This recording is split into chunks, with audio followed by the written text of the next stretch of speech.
it's Pete from Idiot's Guide to Caravan in here.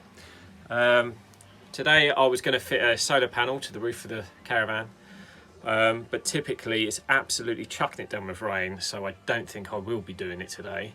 But I'll have a quick talk through about the panel and why I've got one really.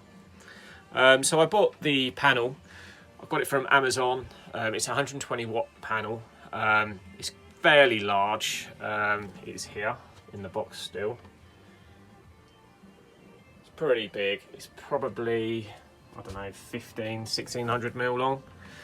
And that's going to go on the roof. The reason why I've got a panel is basically to keep the battery charged up for when the van's in storage, and also if we decide to do any off-grid camping where we haven't got access to mains power. It will just keep the battery charged up if we, use the TV and all that kind of business. With the panel, I bought a digital display controller. I've got this basically you can see what's going on with the panel, and with the actual panel, the standard kit, the control box and everything. I wasn't overly keen with the way all the wires or cables go into the bottom of the control box. I thought it looked a bit untidy. So I'm either going to stick that somewhere like with an overhead locker or underneath the seat down there, all the other gubbins. From that control box you run a data cable, RJ45 plugs on the end, and that then runs to this controller.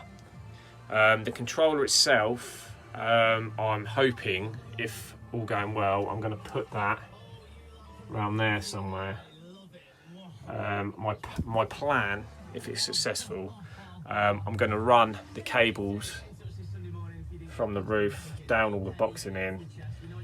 Controller may go in there, like I said, might go in there, or failing that, I will run the cables down that little bit of boxing in the corner to underneath the seating area, and then data cable back up to my controller. So with the weather being the way it is in England, I probably won't do that today, but I'm going to unpack the panel, have a little shifty, and go from there. So yeah, let's see what happens. Right, so I've just unpacked it.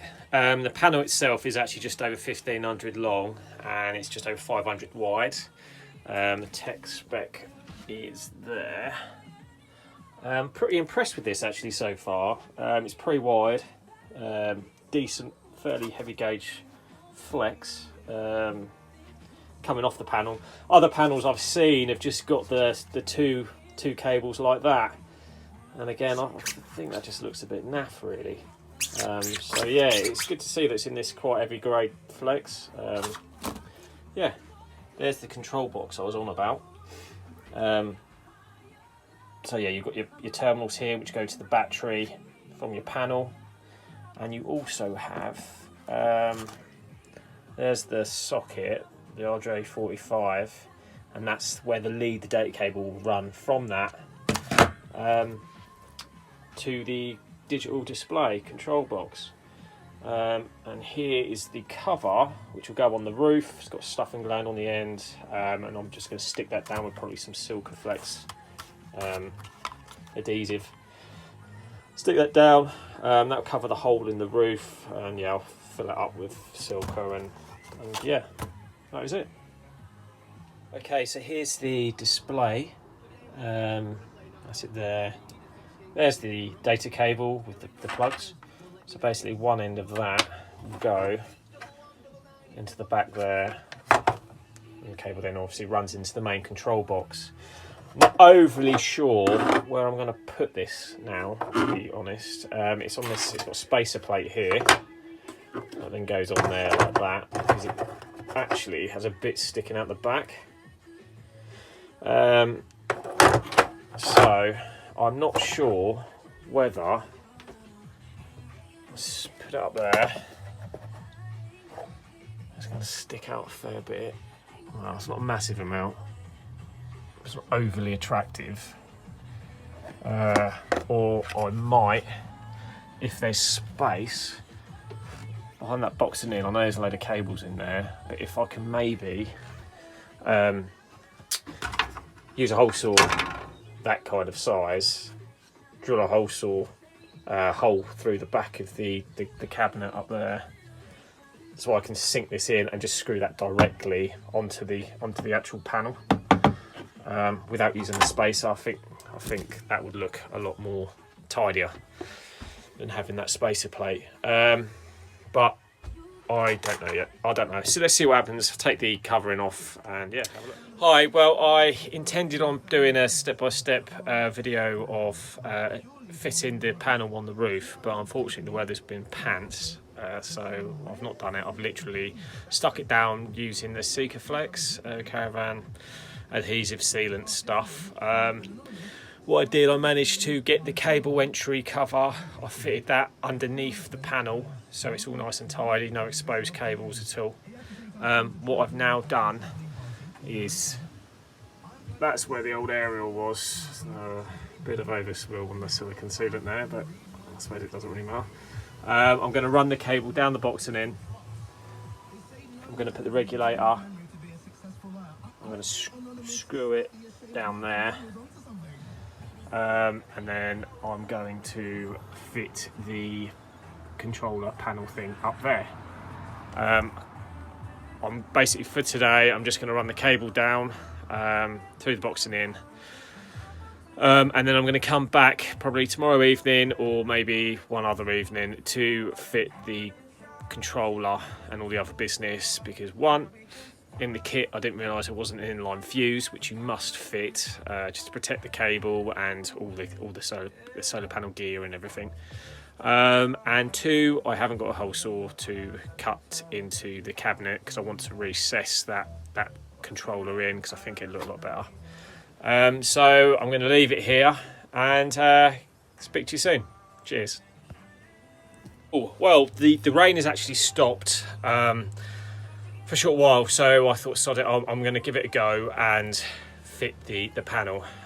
In my wisdom, what I've decided to actually do was, a few weeks back I fitted a Vision Plus digital omnidirection aerial.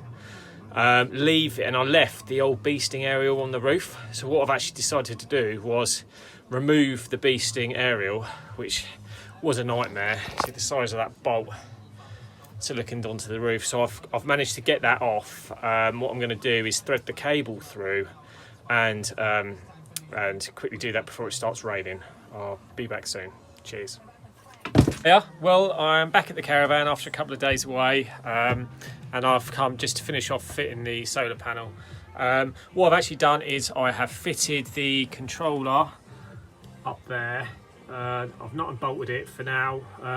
Unfortunately, there's no fixings or anything in the packet, or that come with the controller. So a little bit disappointed that they didn't have any screws or anything like black screws to come with it, but never mind. I'll probably change it at some point in the future.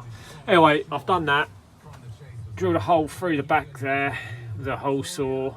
The RJ45 will plug into the back there, and then it will plug into here, the regulator, which I will hopefully mount down there somewhere. Yeah, so I'm going to crack on with that and I will get back to you soon. Ta-da. Hi guys, so the solar panel's all fitted and finished. I had to call the manufacturer because basically the regulator I have is meant for 2 batteries. I currently only have one, and to be fair, I probably only ever will have 1 battery. But because of that, it was showing up on the display that there was an error and an open circuit. So what to do, and they basically told me I've got to put a bridge between the 2 positives of the battery terminals on the regulator. And now I've done that, happy days, it's all sorted. Just quickly show you. There we go. To see the bridge between the positives of the battery terminals. I'm only using battery 1. The red flashing shows that it's fully charged, the battery's fully charged, which is nice. I'll run the cables down there. I've just coiled up that Cat 6 because it's really long. And the box is up in there. And that is the display. So it's 22 volts. The regulator changes it from 24 to 22, whatever battery voltage it is. And it's showing that the battery is fully charged. And this is it on the roof.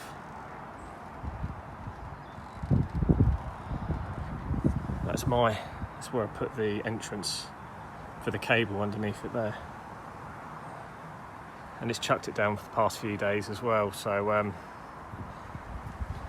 it's not leaked, which is nice. And there we have it. Job done. Hope that kind of helps at all anyone. If not, it doesn't. But that's my video for a solar panel. Thank you. Cheers.